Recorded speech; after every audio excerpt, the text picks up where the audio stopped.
I'm going to share with you the most important habit that you could ever learn in your life. And no, it's not something like meditate, exercise, or get up early. This is something that I have not heard anyone talk about. And I'm going to tell you what it is by sharing with you a quick 2-minute story.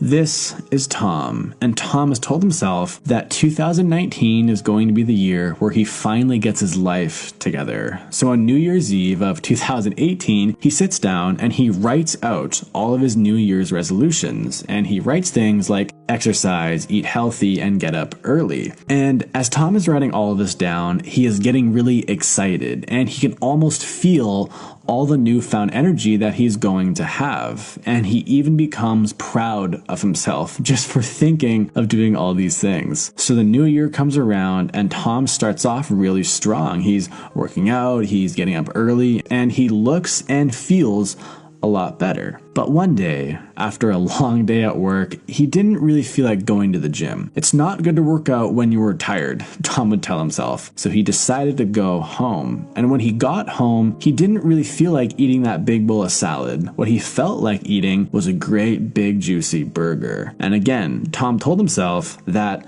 you know what? I've been working really hard over the past few weeks. I deserve a day off. And that's exactly what he took for himself. And over the next few weeks, Tom's good habits started to slow down. He started to sleep in a little bit. He would skip a gym session here and there. And then fast forward another few weeks, and almost all of Tom's good habits are gone. And he basically ended up exactly where he started. Personally, I can totally relate with Tom, and I'm guessing at least some of you probably can too. And the question is, why did Tom not stick with his good new habits? And the main reason why Tom and why most people don't stick with good new positive habits is because they don't possess the most important habit, which is something called commitment. And the definition of commitment is an engagement or obligation that restricts freedom of action. So that means you no longer have the freedom to do anything else once you commit to something. So you might be asking yourself, well, how do I really get this commitment thing? And there honestly isn't a really simple answer to this, but the best answer that I can give you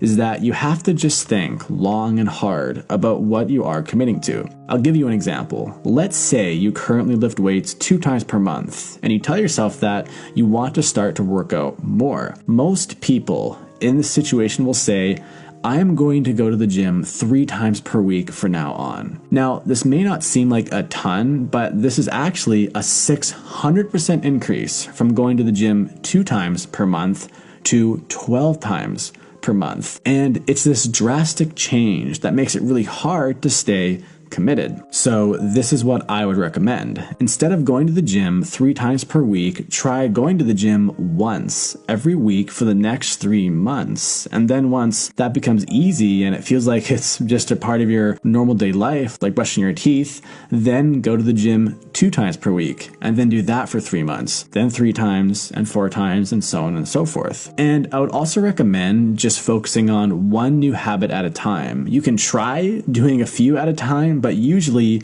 you'll end up exactly like Tom. But if you really do feel like you can take on more, then go for it. But the key thing here is to always stay committed. It's really important to never ever go back in your commitments, because if you cannot honor your commitments, you simply won't get to where you want to go in life. Creating great habits is kind of like building a house. Imagine that all of your habits are like bricks that you stack on top of one another, and the commitment is like the glue that holds all the bricks in place. It's kind of fun and easy in a way to just kind of stack up bricks on top of one another, and then we imagine this amazing looking house that we are going to build.